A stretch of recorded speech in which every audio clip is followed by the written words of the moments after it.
O bem-aventurado, a bem-aventurada.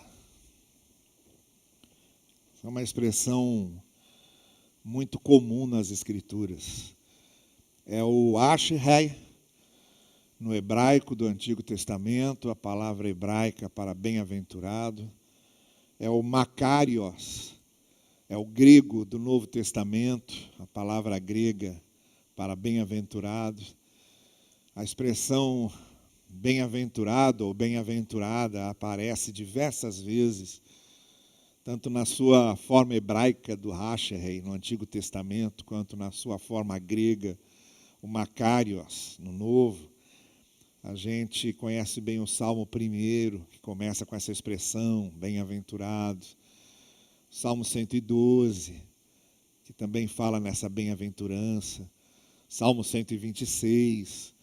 E quando a gente chega no Novo Testamento, nos Evangelhos, o mais conhecido conjunto de ensinamentos de Jesus, reunidos num só bloco, que chamamos de Sermão do Monte, começa justamente com essa expressão, o bem-aventurado, ou as bem-aventuranças.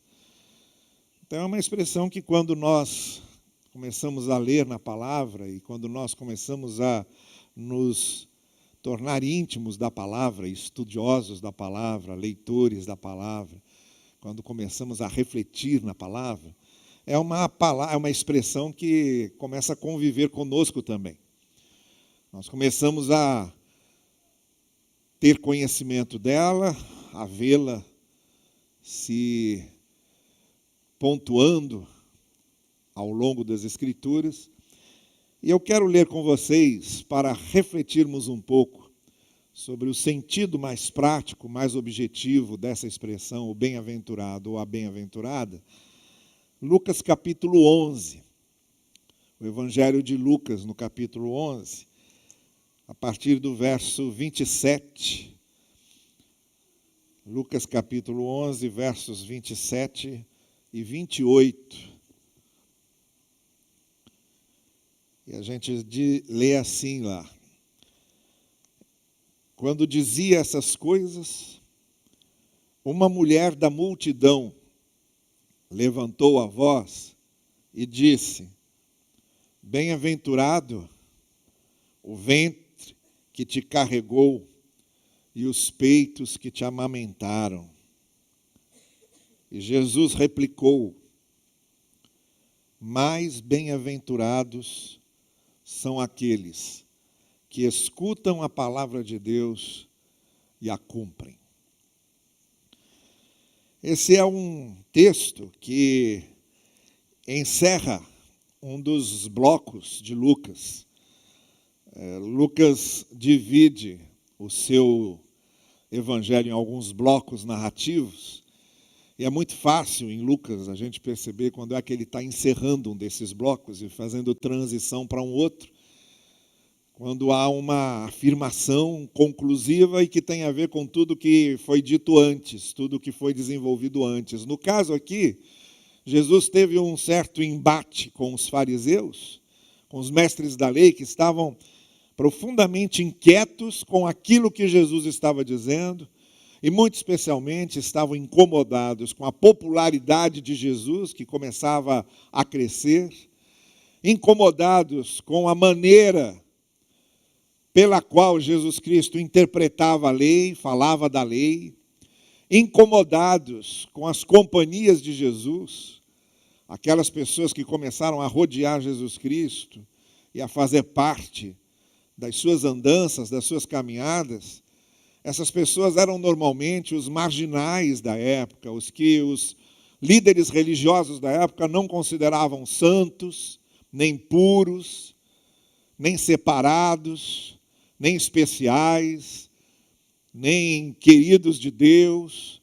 Eram os rejeitados, e esses rejeitados pelo judaísmo, pela liderança do judaísmo, ou seja, pela religião estruturada, institucionalizada da época nos judeus, eram justamente essas pessoas que se acumulavam, que se aglomeravam, em torno de Jesus para ouvi-lo, para acompanhar suas palavras, e era a eles que Jesus dava atenção, era com eles que normalmente Jesus conversava e falava. E aí, depois de ter esse embate com os fariseus e mestres da lei, que começaram a questioná-lo, e chegaram a chamá-lo de servo de Satanás, de Beuzebu, que era uma vinculação que se fazia a um deus pagão e que tinha a ver com o mal, com o maligno. E quando os fariseus e mestres da lei chamavam Jesus de agente de Beuzebu, estavam chamando de agente de Satanás. E aí Jesus Cristo fez até uma brincadeira com eles, de modo irônico.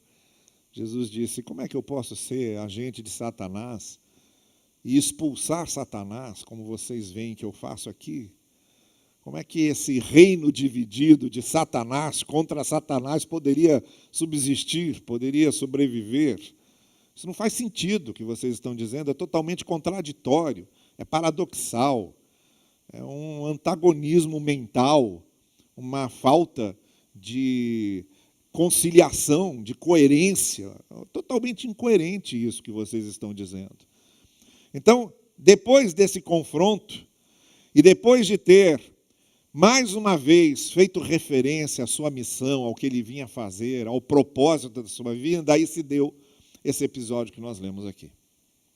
Uma mulher, ali daquele grupo que estava assentado, reunido, ouvindo Jesus, muito entusiasmada com aquilo que Jesus havia dito, e com certeza, depois de acompanhar a controvérsia de Jesus com os líderes religiosos, provavelmente, por ser uma dessas mulheres que se sentiam mais à margem, mais rejeitadas, e não era difícil uma mulher se sentir à margem e rejeitada, porque a estrutura da sociedade da época, e a estrutura da religião da época, era mesmo uma estrutura que marginalizava e rejeitava mulheres, que dava às mulheres um segundo, se não um terceiro plano na sociedade, sem maiores considerações.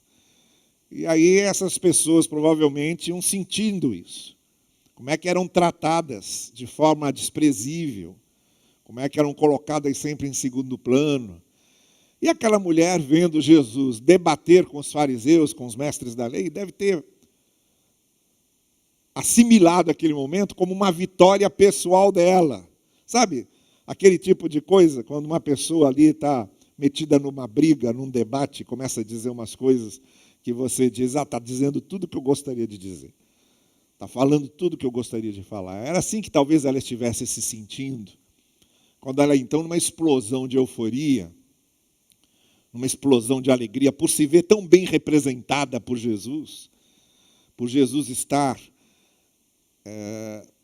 transparecendo ali na sua palavra a defesa justamente dela como mulher rejeitada, marginalizada na sociedade em que ela vivia, ouvindo aquilo que Jesus estava ensinando, comovida pelas palavras de Jesus que tinham a ver com ela como ser humano, na sua carência, na sua necessidade, nas suas angústias, nas suas preocupações. Ela exclamou lá na frente de todo mundo, deu um grito na frente de todo mundo: bem-aventurados são os peitos que te amamentaram, o ventre que deu à luz a você, isto é, bem-aventurada a sua mãe. É como se a gente dissesse, olha, sua mãe deve ser muito feliz por ter o filho que tem. Sua mãe está de parabéns pelo filho que tem. E aí então Jesus Cristo dá essa resposta. Olha, mais bem-aventurado é aquele que ouve a palavra de Deus e a cumpre. E é nesse sentido que eu gostaria de fazer aqui 3 considerações a respeito do bem-aventurado ou da bem-aventurada, à luz dessa resposta de Jesus e à luz dessa declaração dessa mulher. A primeira coisa que a gente nota aqui é que o bem-aventurado, a bem-aventurada, não tem nada a ver com a estrutura, com a condição, com o momento e com a circunstância na qual ele está inserido. Porque não é a circunstância, não é a estrutura, não é o momento que faz o bem-aventurado ou que faz a bem-aventurada. O que eu estou querendo dizer com isso? Ali era um momento em que foi criado todo um ambiente naquilo que os mestres e fariseus tinham dito, na resposta de Jesus, nas ênfases que Jesus estava dando, naquilo que ele estava dizendo, todo o ambiente estava ali criado para que houvesse, de fato, aquela experiência circunstancial, momentânea daquelas pessoas com aquilo que estava acontecendo. Mas não era aquilo que estava acontecendo que fazia alguém um bem-aventurado ou uma bem-aventurada. Isto é, não era por estarem diante de Jesus, não era por estarem cercados de pessoas que criam em Jesus, não era por estarem questionando a autoridade dos mestres da lei e dos fariseus, não era porque estavam num momento de devoção, não era porque estavam ouvindo um sermão, um ensino ou uma palavra de Jesus. O bem-aventurado e a bem-aventurada não tinha a ver com aquilo.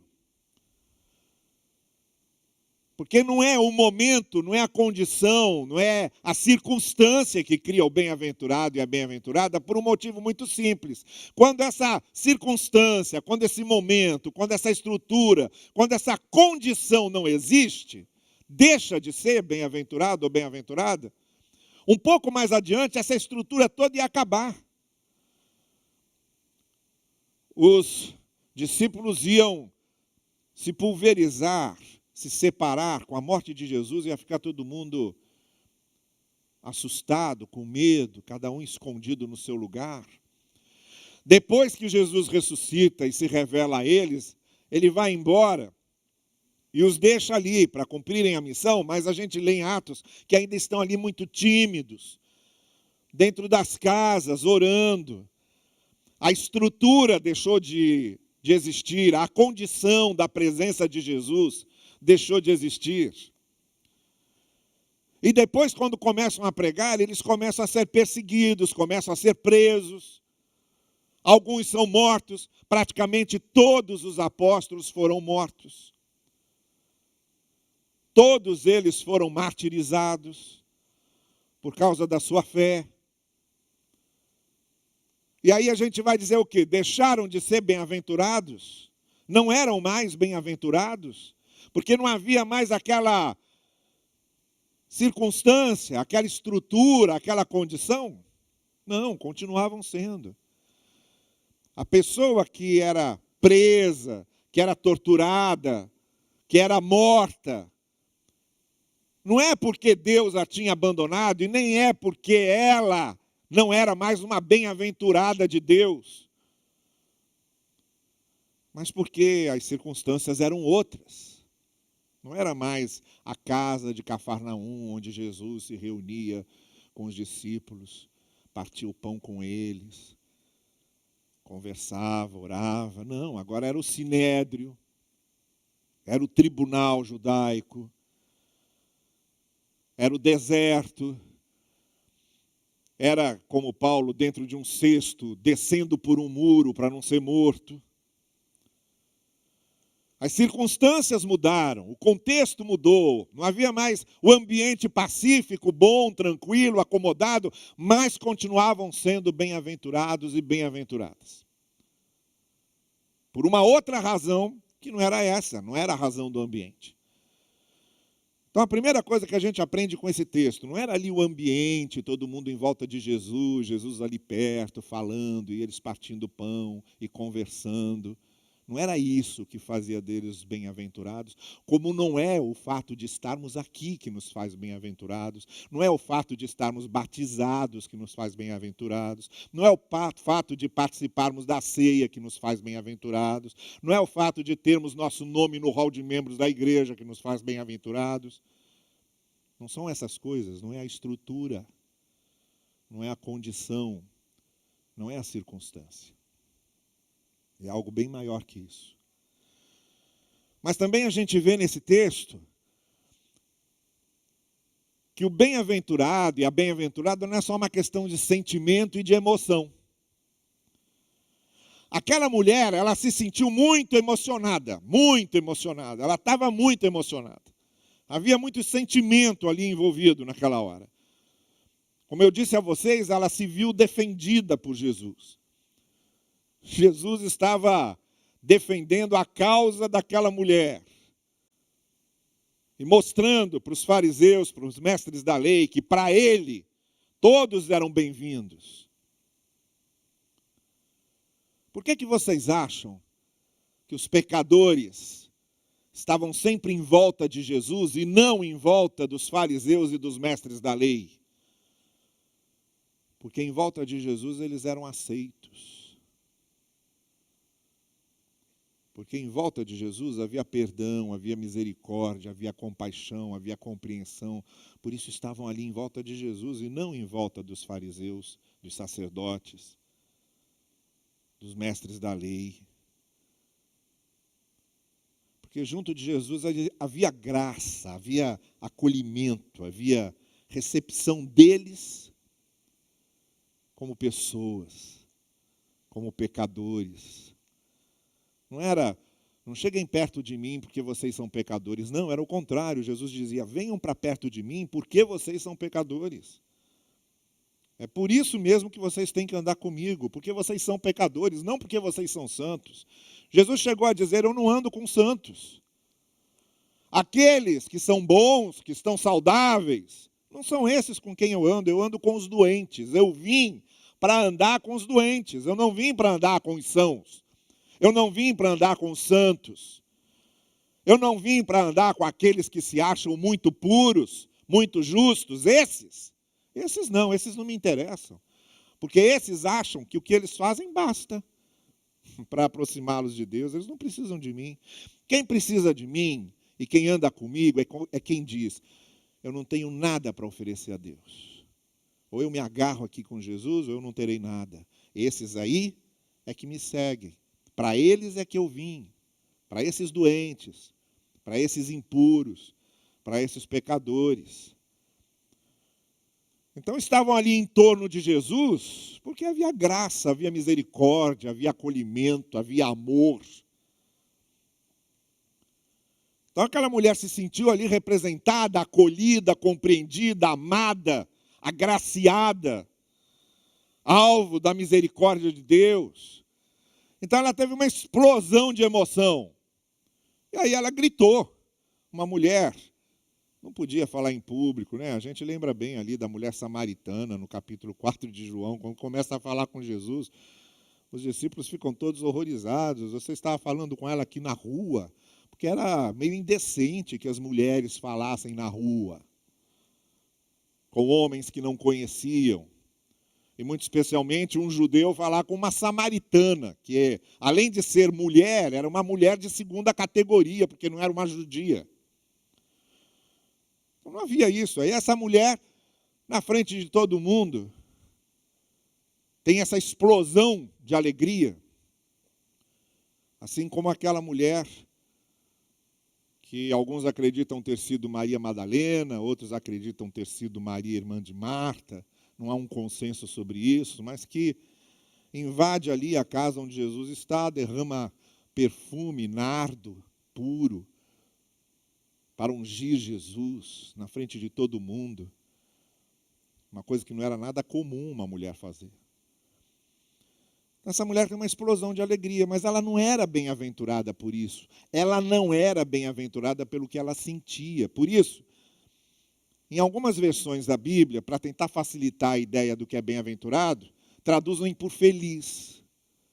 Feliz é aquele Mas feliz não é a melhor tradução para bem-aventurado. Pode ajudar, mas não é. Porque a bem-aventurança não tem a ver com o que a gente sente. Não é porque eu estou feliz ou porque eu estou alegre que eu sou bem-aventurado.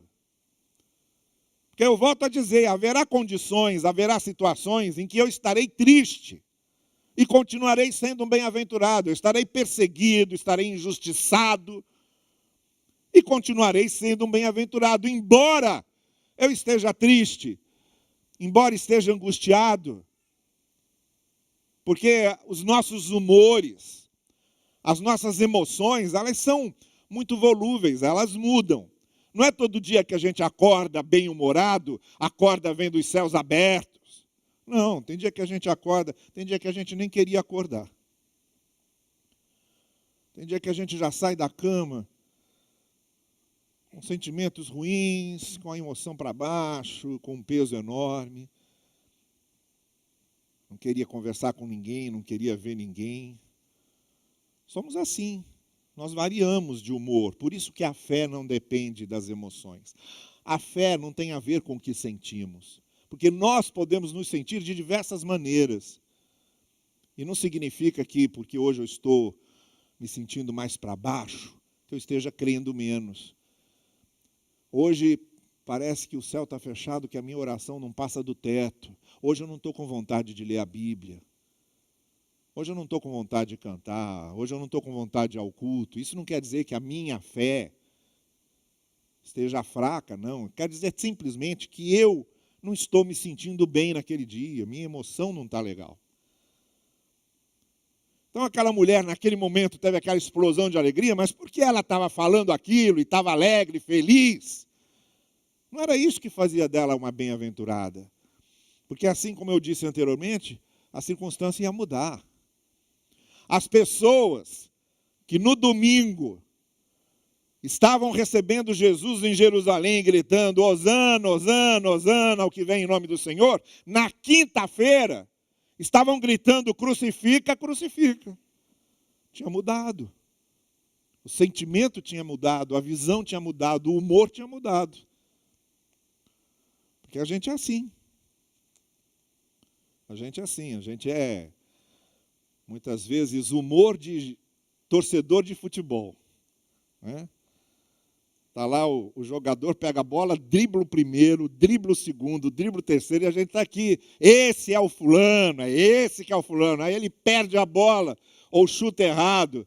Ele diz, onde foi que esse camarada aprendeu a jogar futebol? A emoção vira de repente. Primeiro é um herói, e um chute errado faz com que ele seja um demônio.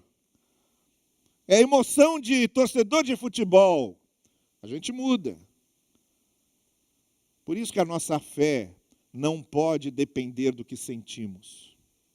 A nossa fé não está baseada no que sentimos. A nossa fé está firmada na promessa do Senhor. E esse nunca muda. Então, o bem-aventurado, a bem-aventurada, não tem nada a ver com a circunstância, com o momento, com a estrutura, com a condição. Em segundo lugar, o bem-aventurado, a bem-aventurada, não tem nada a ver com o que ela sente, com o sentimento, com o humor, com a emoção, porque isso muda muito. O que é o bem-aventurado e a bem-aventurada? Por isso que Jesus Cristo diz assim, olha, mais bem-aventurado do que a mulher que me deu à luz e me amamentou, não é? Não é isso que aquela dona está dizendo? Bem-aventurada é a sua mãe. Imagina, mãe desse homem. Ela deu à luz a esse homem. Que mulher bem-aventurada. E aí ele responde, não. Mais bem-aventurado que Maria, mais bem-aventurado que José, mais bem-aventurado do que Moisés, mais bem-aventurado do que Abraão, mais bem-aventurado do que os heróis da fé. É aquele que ouve e pratica a minha palavra. É dessa bem-aventurança que Jesus está falando. E quando a gente lembra o que é o significado mais rigoroso, mais estreito, mais literal de makarios, que é a palavra grega para bem-aventurado. O que é o makarios? O que é o bem-aventurado? Não é o que está se sentindo feliz. É o que caminha e não tropeça. E olha e vê que ele caminhou bem, sem tropeçar. Esse é o bem-aventurado. Então, quando Jesus está lá iniciando o Sermão do Monte, está dizendo, olha, bem-aventurado é o humilde, ele está dizendo, o humilde, quando ele olha para trás, ele vê que a humildade dele não o deixou tropeçar, porque a arrogância, a soberba, a vaidade faz a gente tropeçar muito. Bem-aventurado é o misericordioso, porque ele olha para trás e ele vê como valeu a pena ter sido misericordioso. É o justo, ele olha para trás e ele vê como valeu a pena ter sido justo. É o pacificador, ele olha para trás e ele vê como valeu a pena ter sido pacificador. É o puro de coração, ele olha para trás e vê como ele valeu a pena ter sido puro de coração. E é o perseguido, por isso que o bem-aventurado não é o feliz, o alegrinho, o eufórico. Porque na hora que está sendo perseguido ali, ele não está dando risada, ele não está fazendo piada, ele está sendo perseguido, mas é bem-aventurado. Por quê? Porque ele está vendo que ele está fazendo o que é certo. Ele está sendo perseguido, ele está sendo morto, ele está sendo preso, mas com a consciência tranquila, porque ele fez o que tinha que fazer. Esse é o bem-aventurado. O bem-aventurado é aquele que tem a consciência tranquila, porque ele fez o que tinha que fazer. Esse é o makarios. Anda, e quando ele olha para trás, ele vê que não tropeçou. O bem-aventurado é aquele que consegue se encontrar com alguém que o prejudicou, e em vez de pagar na mesma moeda, embora ele esteja ainda sentindo muita raiva ou muito ferido, ele diz para a pessoa, eu vou orar por você. E aí olha para trás e vê, valeu a pena, em vez de eu me vingar, eu orar por ele. O bem-aventurado é aquele que está com a razão por algum motivo e sente que está com a razão. Podia pisar em cima do outro. Podia esfregar a sua razão na cara do outro. Podia humilhar o outro justamente porque ele teve razão, mas não. Ele prefere ter misericórdia, ele prefere perdoar.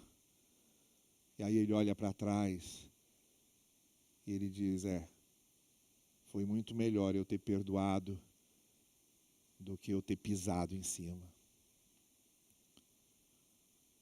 O bem-aventurado é aquele que tem todas as oportunidades para prejudicar alguém, para fazer algo errado, para ter vantagens indevidas, mas não compactua com aquilo, não faz aquilo, tem até prejuízo, mas sabe que é errado fazer aquilo, e engole o seu prejuízo, e abraça o seu prejuízo, mas olha para trás e diz assim, valeu a pena eu ter me prejudicado, mas não ter cedido e ter feito o que eu não podia ter feito. Esse é o bem-aventurado. Esse sentimento de realização. Esse sentimento de fiz o que devia ser feito. Fiz o que era certo fazer. E no caso aqui, Jesus está dizendo, quer fazer o que é certo fazer? Alimente-se da palavra e cumpra a palavra, porque é o grande manual das coisas que devem ser feitas, dos princípios de vida que devem ser respeitados, das virtudes humanas que devem ser vividas, das decisões e escolhas que precisam ser tomadas. É na palavra. E é ouvindo a palavra e cumprindo esses princípios da palavra que nós nos tornamos bem-aventurados. A bem-aventurança tem a ver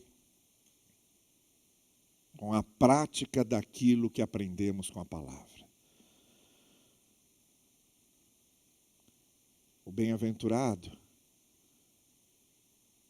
às vezes nem sempre está rindo, está comemorando, está bem de vida, tudo dá certo, nunca fica doente, tem um monte de amigos, é convidado para uma festa por semana, tem uma vida social agitada, tem um monte de lazer e de prazeres pessoais. Não é esse o bem-aventurado. Isso causa euforia, isso causa alegria passageira, porque a circunstância muda, a roda gira. A gente às vezes está aqui em cima, a roda gira, a gente vem aqui para baixo.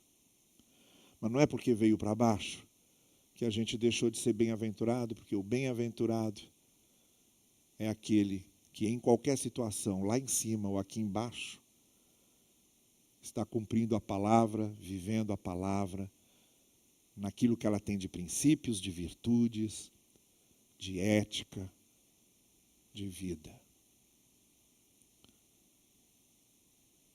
É essa nossa aprendizagem com a palavra e a prática da palavra que nos faz bem-aventurados e bem-aventuradas.